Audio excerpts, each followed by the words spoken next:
Item ಯಾವುದೇ ಇರಲಿ try ಮಾಡಿ ಆಚಿ ಚಿಕನ್ ಮಸಾಲಾ. ಮಧ್ಯಪ್ರಾಚ್ಯದಲ್ಲಿ ನಡೀತಾ ಇರುವಂತಹ ಸಂಘರ್ಷದಲ್ಲಿ ಈಗ ಇರಾನ್ ಮೇಲೆ ಅಮೆರಿಕದ ರಣಭೀಕರ ದಾಳಿ ಫಿಕ್ಸ್ ಅನ್ನುವಂತಹ ಮಾಹಿತಿ. ಯಾಕೆಂದರೆ ಅಮೆರಿಕ ಮಾಡ್ಕೊಳ್ತಾ ಇರ್ತಕ್ಕಂಥ ಸಿದ್ಧತೆಗಳನ್ನ ನೋಡ್ತಾ ಇದ್ದರೆ ಇನ್ನು ಇರಾನನ್ನು ಸರ್ವನಾಶ ಮಾಡಿಯೇ ಸಿದ್ಧ ಅಂತ ಅಮೆರಿಕದವರು ತೀರ್ಮಾನ ತಗೊಂಡಂತೆ ಕಂಡು ಬರ್ತಾ ಇದೆ. ಅದಕ್ಕೆ ಅವರು ಆರ್ಮಿಯನ್ನು ಕೂಡ ಬಳಸ್ಕೋತಾ ಇದ್ದಾರೆ. ಭೂದಾಳಿಯನ್ನು ಮಾಡುವಂತಹ ಲೆಕ್ಕಾಚಾರವನ್ನು ಹಾಕ್ಕೊಂಡಿದ್ದಾರೆ.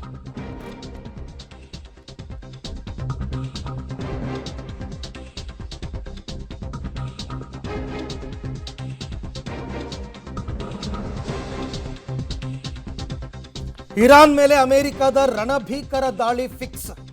ಯಾಕೆ ಅಂದರೆ ಇರಾನ್ ಬಳಿಗೆ ಬಂದಿದೆ ಅಮೆರಿಕದ ಯುದ್ಧ ನೌಕೆ ಟ್ರಿಪೋಲಿ. ಟ್ರಿಪೋಲಿ ಅಂತಕ್ಕಂಥ ವಾರ್ಶಿಪ್ ಬಗ್ಗೆ ಹೇಳೋದಾದರೆ ಅದೇ ಅರ್ಧ ಗಂಟೆ ಹೇಳ್ಬೋದು, ಅಷ್ಟು ಪವರ್ಫುಲ್ ನೌಕೆ ಅದು. ಜಪಾನ್ನಿಂದ ಇರಾನ್ ಬಳಿಗೆ ಬಂದಿದೆ ಈ ಸಮರ ನೌಕೆ. 3,500 ಯೋಧರನ್ನು ಹೊತ್ತು ತಂದಿದೆ ಟ್ರಿಪೋಲಿ ವಾರ್ಶಿಪ್. ನೆಲ ಜಲದಲ್ಲೂ ಆಕ್ರಮಣ ಮಾಡುವ ದಾಳಿಕೋರ ಈ ಟ್ರಿಪೋಲಿ ವಾರ್ಶಿಪ್ ಅಂತಕ್ಕಂಥದ್ದು.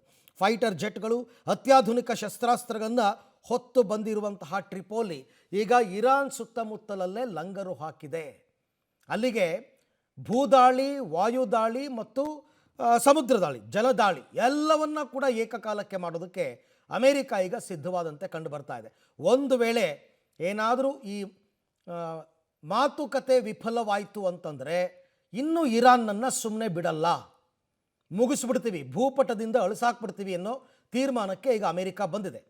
ಅಮೆರಿಕದ ಸೇನೆ ಕೂಡ ಟ್ರಂಪ್ ಆದೇಶಕ್ಕೋಸ್ಕರ ಕಾಯ್ತಾ ಇದೆ. ಇನ್ನಷ್ಟು ಒಂದು 10,000ಕ್ಕೂ ಹೆಚ್ಚು ಸೈನಿಕರನ್ನು ಅಮೆರಿಕ ಈಗ ಇರಾನ್ ಅಂತ ಕಳಿಸ್ಕೊಟ್ಟಿದೆ. ಇದೆಲ್ಲವನ್ನ ನೋಡ್ತಾ ಇದ್ರೆ ಭೀಕರ ಯುದ್ಧ ಮುಂದೆ ಕಾದಿದೆ ಅಂತ ಅನಿಸ್ತಾ ಇದೆ. ತನ್ನ ಮಾತಿಗೆ ಜಗ್ಗದ ಬಗ್ಗದ ಇರಾನ್ನನ್ನ ಈ ಸಾರ್ತಿ ಬಿಡಬಾರದು ಅನ್ನೋ ತೀರ್ಮಾನಕ್ಕೆ ಅಮೆರಿಕ ಬಂದ್ಬಿಟ್ಟಿದೆ. ಹಾಗಾಗಿ ಎಲ್ಲಾ ರೀತಿಯ ಸಿದ್ಧತೆಗಳು ಕೂಡ ಆಗಿದೆ. ಏಕಕಾಲಕ್ಕೆ 3 ಕಡೆಯಿಂದ ದಾಳಿಯನ್ನ ಮಾಡುವಂತಹ ಲೆಕ್ಕಾಚಾರ.